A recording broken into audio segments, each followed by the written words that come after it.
everyone, welcome to this panel discussion. This is episode 23, season 3.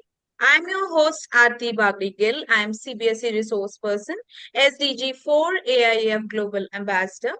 And this time we are bringing the series on MUNs. Let's proceed further with on-board respected panelists. Today, I'm going to welcome Dr. Sonia Achthani, AIF resource person, and Ms. Deepika Malik, AIF resource person. Welcome to this panel discussion, panelists. Thank you. So today's topic of discussion is MUN, that is Model United Nations. In our last session also, we had talked in brief about, according to this MUNs, and this is basically a catapult students into the world of diplomacy and negotiation. Our respected panelists will put a lot of light on this word MUN today, right from the beginning till the benefits. Of course, we are looking forward for the objective, whatever we deal with. So here, the objective of MUN is a conference to educate participants about international relations, right? So we are building the children who will become youth in the upcoming future, and they should know the different topics of discussions and what is going around the globe. So let's proceed further with this session. An overview for the conference planning of MUNs. And for this, I'm going to invite Dr. Sonia. Dr. Sonia, please put some light on it. Hello, everyone. Well, as ma'am already mentioned that MUNs are something very interesting and gives a overview of the global politics and global surroundings to everyone. But we need to understand that it has to be well planned because it's on a very large scale when we think about it. So conference planning is very important part of it, and initially it needs to be taken care of. Now, conference planning can be done in two ways. One is individual. Individual is a private organization who is holding or conducting this kind of conferences. Now when they are doing it, they do it on their level and it's all private. But institutional is when a school or a college is doing it, an educational institute is doing it. So they do it on their end, they invite other schools, colleges, and they take up the role from there. So this is how two types of conference planning can be done. Now, when we are taking up conference planning involves a lots of things. There are small things that need to take, uh, taken into action, actually speaking. Because budget planning. Now, when we are talking about budget, because we are inviting different schools, we are inviting different institutes, we need to arrange for lots of things. We need to see the venue where we have to do it. We need to look into the people who are invited, how many people are invited, and we need to cater to all the logistics, amenities, and everything. So we have to maintain a budget. We need to see how much of money is required and whether we will be able to do it with the fund that we have or the fund that we can raise. So in order to make the MUN or the conclave more better, we try to invite sponsors from outside. Now you can invite sponsors and they come in because it is a kind of advertisement and marketing for their own organization, and try to invite only people who are into education sector because that is more valuable. So you get sponsors more easily for it. Then you have dates and venue. Now you need to decide. Usually MUNs are taking place at the weekends. Friday, Saturday, Sunday is more convenient for anybody to take part because there are students who come from outstation also and do it. So for them, traveling on a weekend is much easier. So MUNs usually happen on a weekend only. So Friday, Saturday, Sunday is usually the thing. And apart from it, you need to decide the venue.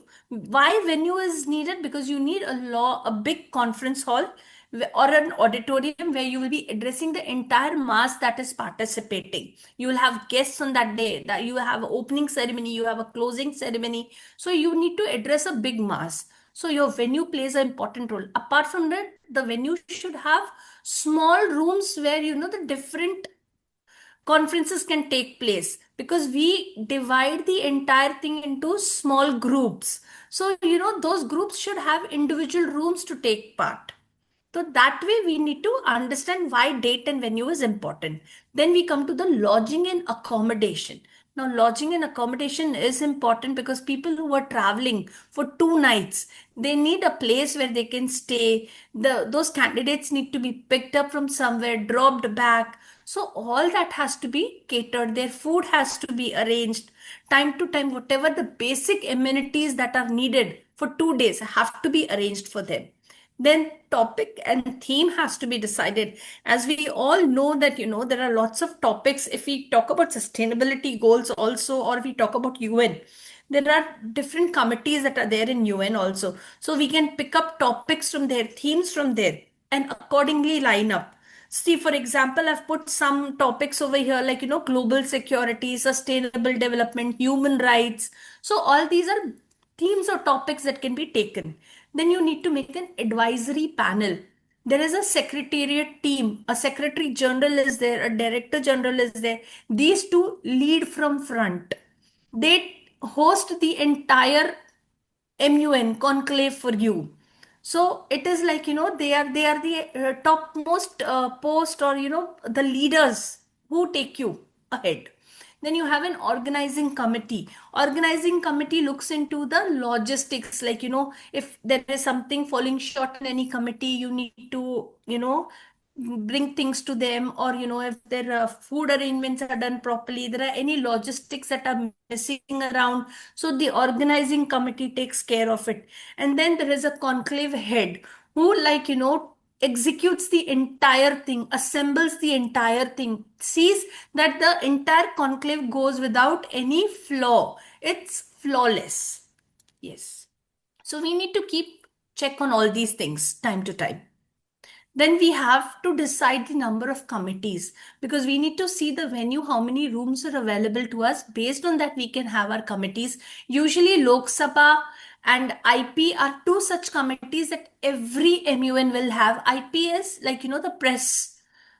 Okay, International Press Committee, so that is always there. Lok Sabha is always there. So apart from that, the other UN committees also need to be there, so we can decide about the room sizes we have and how many participants can come over there.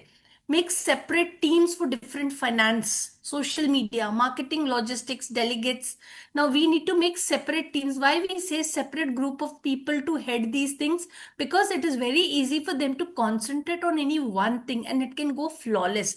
They are point of contact for that particular thing to be arranged. So if there is finance, there is a team who looks into everything, where money has to be spent, where they can save on, how much has to be spent, they take care of it. Social media, you need to go live at times, you need to show how the conferences are going on, you need to take the entire pictures, upload them for people to understand what it is. Then you have marketing. You need to market it also very well, because only then can you have advertising and promotions coming in. You will have sponsors coming in. Logistics, because you need to give folders, you need to give scribbling pads, you need to give a pen or a pencil to the entire committee members who are taking part. So all that has to be taken. Their plug cards have to be arranged. So iCards are there. All these things need to be taken care of. Apart from that, delegates and EBs. Delegates are students who come down to take part, and they represent one particular country in the committee. EBs are executive board people who chair the committee for them. Like, they are the ones who are as speakers over there. They listen to the entire debate going on in the room, and accordingly, they decide which person was the best in the debate, or who gave the best paper or whatever it is, like, the topic they were talking about. So this is how it goes on. Then you need to send invite mails, you need to draft that mail, send it to various schools, institutes whom you need to invite. So accordingly, you need to do all this paperwork also. Then you have to finalize vendors. Now finalize vendors is a big task. vendors you need for food and beverages, you need for certificates and trophies, you need for welcome favors to be given to the chief guest or the special committee who is invited, like different principals might be invited for the opening ceremony or the closing ceremony. You might have somebody from the educational boards also, CBSE board, sometimes you do invite them as guests. So you need to give them some token or a favor, a gratitude. So all that has to be taken care. So you need to finalize the vendors in advance so that everything is done with your logo, with the name that you give, the title that you give to your MUN. Everything needs to be taken care of. Said Yes, ma'am. Dr. Sonia, you explained it so beautifully, and few questions are coming into mind. I believe I Yeah. shall be getting relevant answers so that our viewers will also understand. So, can you please explain for how many days we can organize this? Is it a 2 day plan or a 3 day plan, something like that? Yeah. It is, yeah. It is usually for 2 to 3 days only. The committee doesn't go further than that.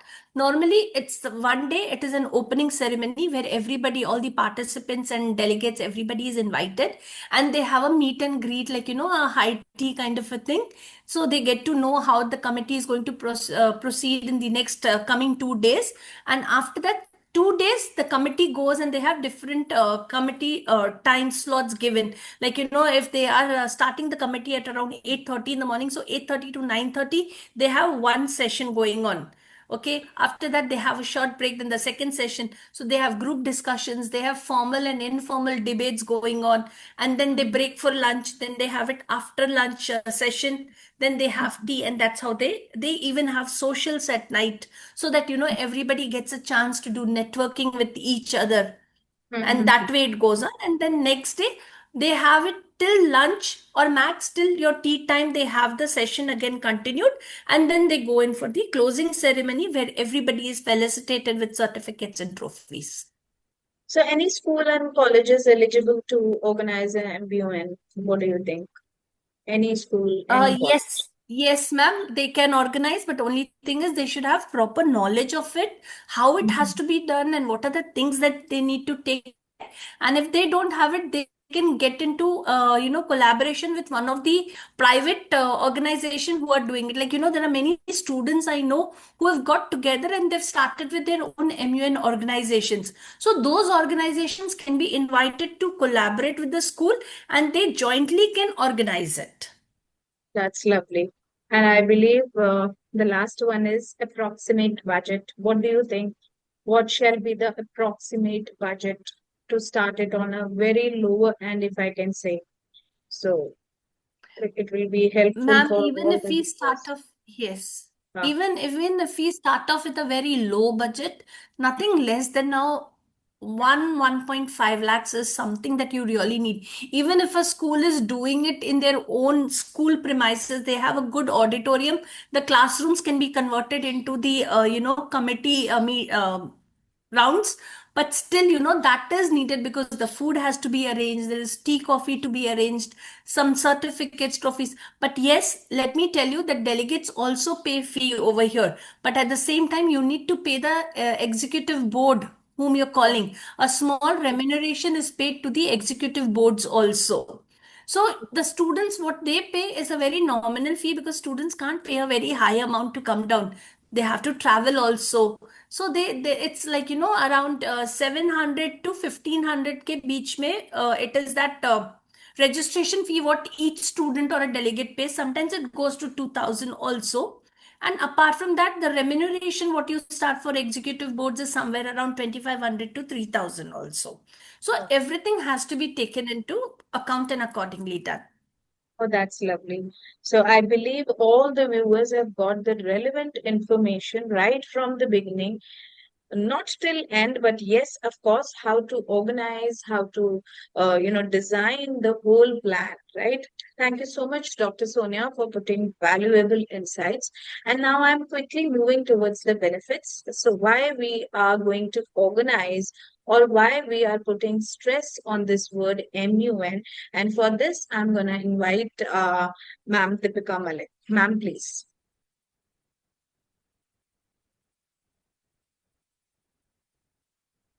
Deepika ma'am, you are not audible. uh, kindly check. So, dear viewers, we are into this series of Model United Nations, and our last session was also related to Model United Nations. And today we are in detail talking about this topic, MUN. Ma'am, can you please proceed further?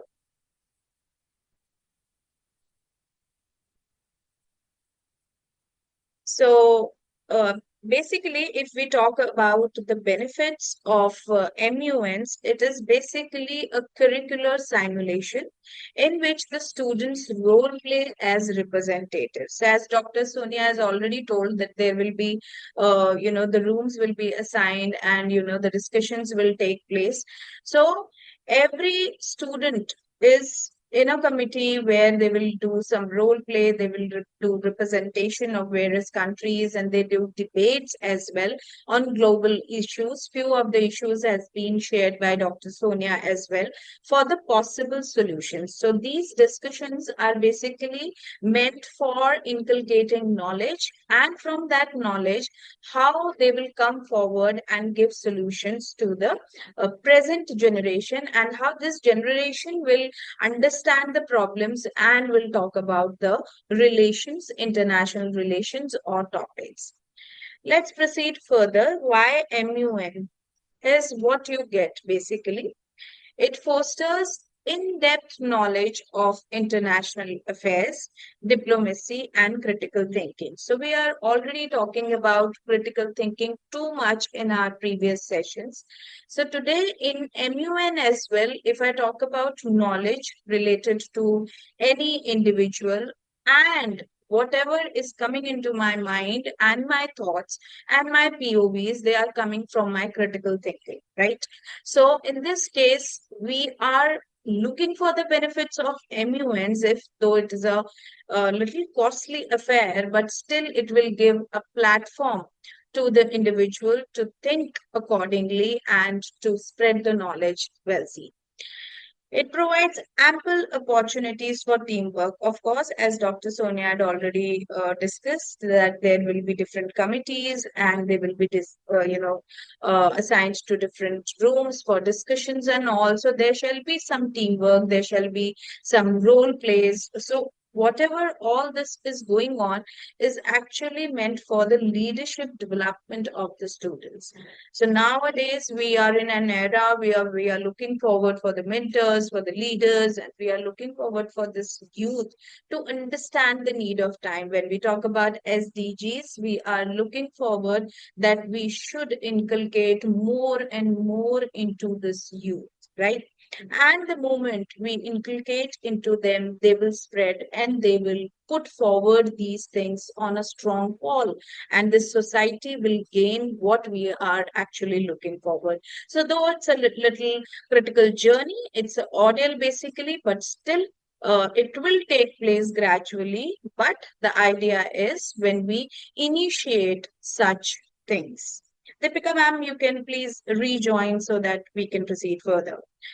It develops public speaking skills as well, right? So if you are giving opportunities to the students to come up and to speak on any relevant topic, I believe it will help the children or it will help the students to develop those skills which are somewhat or somewhere hidden, right?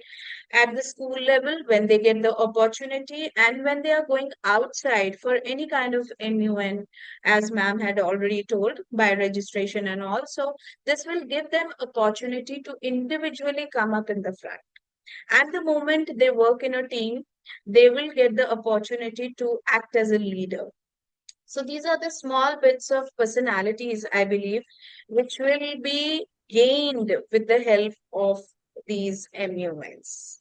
Yeah, Deepika ma'am, is it possible? Am I audible? Yeah, Am I please. audible? Please proceed further.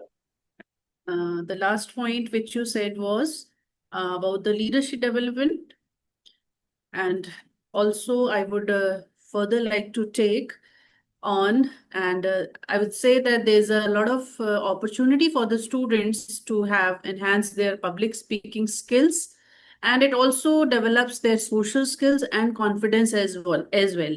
I would say here that with this MUN, with the participation in MUN, they are able to participate, they are able to step into the shoes of, the policymakers and the delegates, and then they can debate, they can pass resolutions, they can critically think, they can analyze and mirror themselves in the real life problems and situations.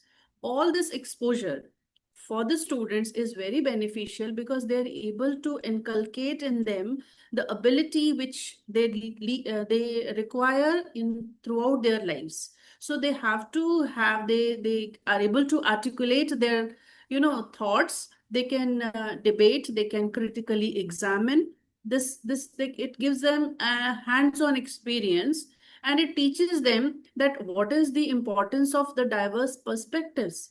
Every delegate, every problem which is being discussed in the MUN presents the diverse characteristics, diverse perspectives rather, and building consensus. The students learn how to build consensus on certain issues, certain problems, how to solve the international challenges, how to make informed choices, and all these skills are useful to them not only here in the student life but also in their in their colleges and in their future careers.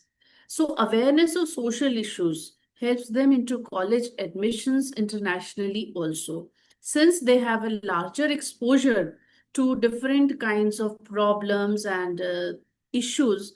They are able to understand what all is going on in the other countries and other universities and other nations, and so they become more more aware, and they are able to grab their seats. Their confidence is higher, and they are able to procure a seat in the international universities and colleges. The research work they do, the writing skills, they write the propositions papers, they write the reports, they do a lot of research. Once they have to see and talk about any problem, the students do a lot of research work, which it's really brainstorming at times. And then that is why they come to a consensus, they come to a common conclusion as to how to solve the problem and what should be the best outcome, the diplomacy, how to find a common order. So the research and writing skills inculcated through this MUN helps them thrive and graduate with distinctions in higher levels of colleges. Then it also helped them to show paths to different careers of the line careers, maybe in law, maybe in diplomacy, maybe being ambassadors, maybe in other businesses. So this is also a very, unique opportunities, unique career opportunities they get. And this is really the participation in MUN definitely has the student who participate in MUN, they definitely have an edge over the others. And I must give here two examples. I would say that the former UN General Secretary Ban Ki-moon, he also started participating in this MUN as a teenager, and we can all see that what position he has attained. And the second example is the example of our former Prime Minister of Canada, Justin Trudeau. He also was a participant. He had started participating in MUN during school days only. So these are two examples. We can find such more examples, but I would say that it definitely gives a lot of exposure, a lot of confidence, and lot of skills. Other skills are built up, and the student definitely has much more prospects to have a brighter future. So it's not just the debate, it leads to the transformation. MUN is really a very, very great option which the students must take advantage of. Thank you.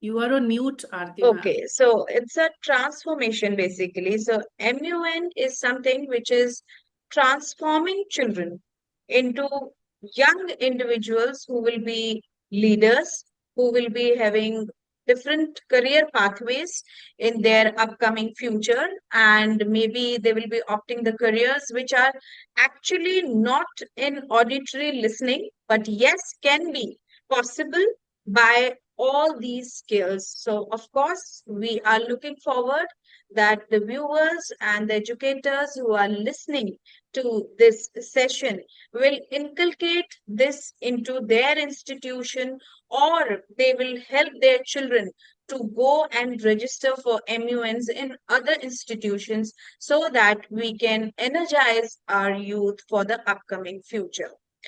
So, thank you so much to both the panelists for sharing lovely and intangible, valuable insights.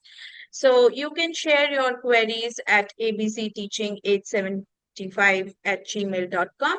You can check the description link for all the important links, and you can mark your attendance to get the certificate generation link as well. Thank you so much for watching. We support SDGs, do you? So, bye bye, everybody, and take care.